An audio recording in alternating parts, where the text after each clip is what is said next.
Hello friends, मैं विनय निर्भीक। Friends, आपका एक बार फिर से हमारे चैनल पर स्वागत है।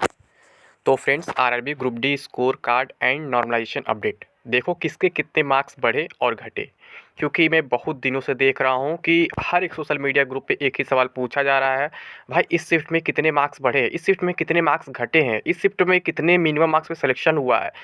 पता नहीं क्यों आप लोग शिफ्ट शिफ्ट के पीछे भागते हो, जबकि मैं पहले बताया था कि एक ही शिफ्ट में कई सारे डिफरेंसेस देखने को मिलते हैं। एक ही शिफ्ट में बराबर मार्क्स बढ़ते या घटते नहीं हैं।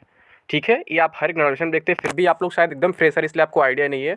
आप लोग के उस शिफ्ट के पीछे भागते हैं। आप लोग को लग रहा है कि अगर किसी बंदे का एक शिफ्ट में 10 नंबर बढ़ गया तो सभी का 10 नंबर ही बढ़ेगा। तो ऐसा कुछ नहीं होता है फ्रेंड्स। सब कुछ डिपेंड करता है आपके रॉ मार्क्स पे, आपकी एक्यूरेसी पे, और फिर आपने जो क्वेश्चन रॉन्ग किए हैं उसे कितने लोगों ने रॉन्ग किए हैं, क्या वो टफेस्ट क्वेश्चन था या फिर ईजिएस्ट क्वेश्चन था, या फिर जो क्वेश्चन आप सही किए उसमें कितने टफेस्ट क्वेश्चन आप सही किए, कितने ईजिएस्ट क्वेश्चन सही किए, ये सब मैटर करता है। यही कारण होता है कि एक ही शिफ्ट में इतना अंतर आ जाता है और किसी के 10 नंबर बढ़ जाते हैं तो किसी के 5 नंबर घट भी जाते हैं। यानी कि जब आप स्कोर कार्ड देखोगे तो मतलब कि कहोगे स्कोर कार्ड ने हिला दिया एकदम। ठीक है, तो अभी नर्स में समझाता हूँ पूरा डिटेल में कैसे क्या होता है। उससे पहले मैं स्कोर कार्ड की अगर बात करूँ तो स्कोर कार्ड की जैसे कि क्या अपडेट है, अभी तक स्कोर कार्ड आपका आया नहीं है। उसमें कहा गया 27 या उससे पहले जो है आपका स्कोर कार्ड आ जाएगा। लेकिन वहाँ भी फ्रेंड्स आप देखोगे हो सकता है एक आध जोन के स्कोर कार्ड अभी ना दिखाए। अब आप लोग कहोगे लिंक तो सेम है, ऐसा कैसे नहीं दिखाएगा। तो भैया लिंक तो एनटीपीसी के लिए भी सेम है ना, सारे जोन के लिए, सारे लेवल्स के लिए। लेकिन सब कुछ एक साथ अपडेट नहीं हो रहा है ना, लिंक भले ही सेम है, डेटा उसमें अपडेट करना पड़ता है। ठीक है, जैसे एनटीपीसी का क्या हो रहा है, पहले लेवल 6 का रिजल्ट आया, फिर 5 का, ऐसा कुछ उसी पर एडमिट कार्ड वगैरह सब कुछ उसी पे आ रहा है।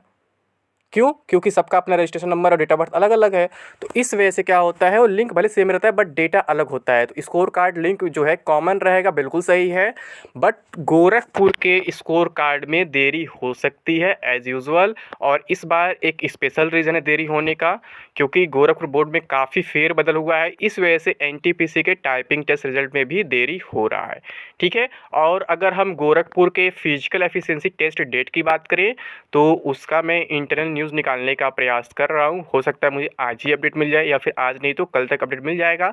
तो मैं आपको इन्फॉर्म कर दूंगा कि गोरखपुर का फिजिकल कब से स्टार्ट हो सकता है या फिर एग्जैक्टली होगा ही, भले ऑफिशियल नोटिस ना आए।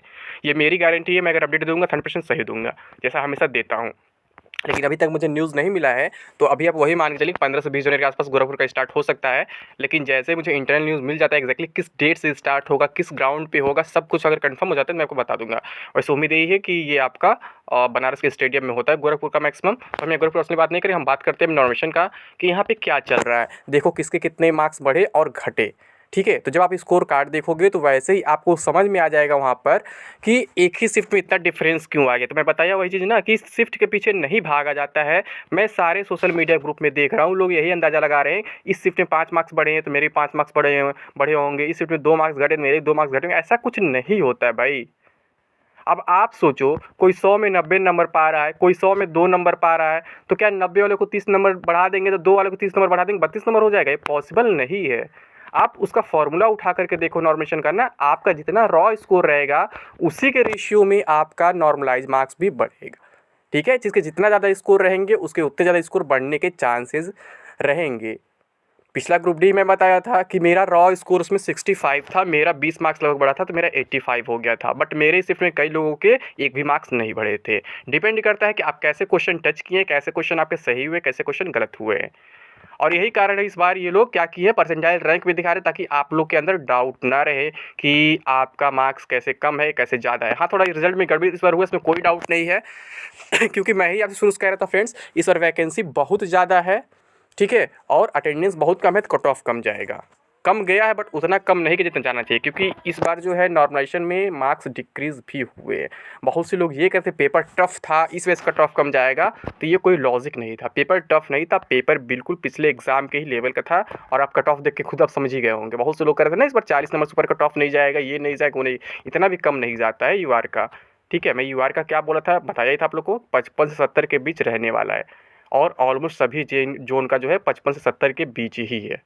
ठीक है, एग्जैक्टली हूबहू एकदम कॉपी हो गया जो मैं आपको बताया था। ठीक है, और जो एक दो जोन की 70 से ऊपर गए 70 पॉइंट समथिंग है, 71 भी शायद क्रॉस नहीं किए हैं। मतलब कि अब मैं बोला ही था एक दो जोन 100 70 क्रॉस कर सकते हैं। अगर ना विश्वास हो मेरे पुराने वीडियोस देख लीजिए, मैं 3-4 वीडियो क्या लगभग 10 वीडियो में ऐसी बात बोला हूँ कि आपके मैक्सिमम जोन के कट ऑफ जो 55 से 70 के बीच ही रहेंगे और 1-2 जोन के कट ऑफ 70 क्रॉस कर सकते हैं। तो एग्जैक्टली वही हुआ है। तो यहाँ भी हम नॉर्मलाइजेशन की अगर बात करें, बहुत से लोग पूछ रहे हैं ना कि भाई मेरे शिफ्ट वालों को ढूंढो ना, मेरे शिफ्ट में कितने मार्क्स बढ़े हैं या फिर मेरे शिफ्ट में कितने मार्क्स घटे हैं, पता नहीं चल पा रहा है क्योंकि मैं कट ऑफ के आसपास नहीं हूँ। क्या मेरे शिफ्ट में किसी का कट ऑफ से नीचे वाले का सिलेक्शन हो गया है, यानी मैं सेफ हूँ, मेरा मार्क्स तो बढ़ गया उसके देखे देखा? तो ऐसा नहीं होता है। आप किसी दूसरे के मार्क्स से, नॉर्मलाइज मार्क्स से अपने मार्क्स को कंपेयर नहीं कर सकते हो। आप खुद जब स्कोर कार्ड आएगा तो देखोगे तो पता चलेगा कि बहुत सारे वेरिएशन है सेम शिफ्ट में ही, सेम जोन में ही। तो फिर वही कहोगे स्कोर कार्ड ने हिला दिया, ये हो गया, वो हो गया, ये क्यों ऐसा नॉर्मलाइजेशन हो गया। तो फ्रेंड्स, नॉर्मलाइजेशन में गड़बड़ी नहीं, गड़बड़ी जो हुआ है रिजल्ट में हुआ, चीटिंग बहुत ज़्यादा इस पर हुआ है। यही कारण है कि 70 भी कट ऑफ क्रॉस कर गया है आपके मार्क्स डिक्रीज करने के बाद। क्योंकि सर मार्क्स डिक्रीज हुए ऐसा लोग कह रहे हैं, अभी तक रियल प्रूफ तो नहीं आया सामने, क्योंकि सब लोग मुंह से ही बोल रहे हैं। ठीक है, स्कोर कार्ड आएगा तभी सब कुछ सच्चाई सामने आ पाएगा, बट ऐसा कहा जा रहा है कि मार्क्स घटे हैं। तो अगर मार्क्स घटे हैं तो 70 कट ऑफ जाना कहीं से भी पॉसिबल नहीं था किसी भी सिचुएशन में। ठीक है, और ये लोग, यही कारण है कि परसेंटाइल भी दिखा दी ताकि वो बच जाए, क्योंकि परसेंटाइल में हर जगह आपको 96%, 97% यूआर का दिखेगा दिखेगा, यानी कहेंगे टॉप 3%, टॉप 2%, टॉप 4% में हमको कैंडिडेट्स मिल गए यूआर के लिए। ठीक है, तो परसेंटाइल से ये बचना चाहते हैं, और प्लस सभी जो उनके कट ऑफ को ऑलमोस्ट सेम रेंज में रखे हैं। मैक्सिमम 60 to 70 के बीच में है। ठीक है, 60-70 के बीच में है, बस एक जोन 60 से कम हो गया है, सिकंदराबाद। तो ये लोग ऐसा किए हैं ताकि मामला दब जाए, लेकिन इस बार दबा के चीटिंग चला, दबा के पैसा चला। यही कारण है कि यहाँ पे मतलब कि कट ऑफ ऐसे देखने को मिल रहे हैं। और आप देखना हर जगह पैसा चलेगा, पीईटी में भी चलेगा, मेडिकल चलेगा, हर जगह चलेगा इस बार, बहुत बहुत ज़बरदस्त तरीके से चलेगा। कुछ लोग फुल पैसा दिए 8-10 लाख, कुछ लोग रिटर्न का 20 रुपये दिए थे, मतलब कि पैसा ज़बरदस्त इस बार चला है। और यही कारण है कि बहुत से जेन्युइन कैंडिडेट्स जो हैं मतलब बाहर हो गए।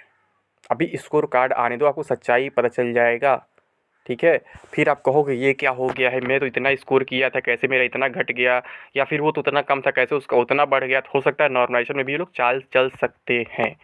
ठीक है, बट उसमें चांस कम रहता है क्योंकि कंप्यूटराइज़ होता है। ठीक है, वो ह्यूमन एरर उसमें नहीं काम आता है, मतलब ह्यूमन इंटरवेंशन होता ही नहीं बिल्कुल, तो ह्यूमन एरर उसमें करेंगे क्या।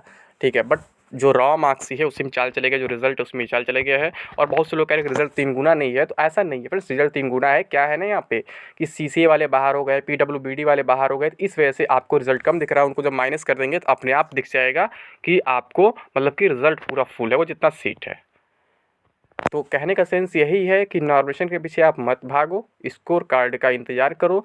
आज शाम तक उम्मीद है स्कोर कार्ड आ जाएगा। बहुत से लोग हल्ला करें 23 को आ जाएगा, क्योंकि 1-2 नोटिस मिस्टेक हो गया था चेन्नई में और शायद अहमदाबाद में, तो उसको लोग इशू बना दिया कि 23 को बोला था। 23 को बोला नहीं था, वो मिस्टेक से दे दिया था 23 से 30 तक।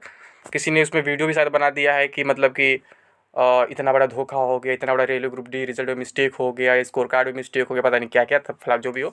तो ऐसा कुछ नहीं, इतना बड़ा इशू नहीं है, वो मिसप्रिंट हो जाता है थोड़ा सा। ठीक है, वहाँ ह्यूमन ही टाइप करते हैं उस चीज़ को, तो वहाँ हो जाता है मिस्टेक। तो उसको लेकर परेशानी की जरूरत नहीं है। उसमें बोला गया 27 है, उससे पहले यानी 26 आज पॉसिबिलिटी है। कल तो संडे तक, संडे से मतलब नहीं था, मेन चीज़ क्रिसमस था, क्रिसमस में हॉलीडे होता है। संडे रहता तो भी काम हो जाता, संडे को नोटिस आते हैं रेलवे के, संडे को काम होते हैं रेलवे में, काम होने को रात 11 बजे होते हैं। आप देखते हैं नोटिस वगैरह आते रहते हैं। हाँ, बहुत से ग्रुप में कुछ स्टूडेंट्स ऐसा कह रहे थे, कैंडिडेट्स कह रहे थे कि 5 बज गया तो ऑफिस बंद हो गया, रिजल्ट नहीं आएगा। तो ऐसा कुछ नहीं होता है, उसका ऑफिस टाइम से कोई मतलब ही नहीं होता रिजल्ट का। मैंने बोला ना, रिजल्ट सैटरडे संडे को भी आते हैं, बट कल जो तो बहुत बहुत बड़ा हॉलीडे था, एक तरह से नेशनल हॉलीडे था। इस वजह से क्या है, कल रिजल्ट आने की कहीं से कोई पॉसिबिलिटी नहीं, स्कोर कार्ड आने की कोई पॉसिबिलिटी नहीं थी, बट आज स्कोर कार्ड आने की मैक्सिमम पॉसिबिलिटी है। हो सकता है दोपहर में ही आ जाए कुछ देर बाद, या फिर शाम तक आ जाए। आज नहीं आएगा तो कल तो 100% आना ही आना है। वैसे जो भी आपके डाउट है या फिर जो भी आपके कंप्लेंट वगैरह कमेंट बॉक्स में बता सकते हैं। ठीक है फ्रेंड्स, तो अभी के लिए बस इतना है।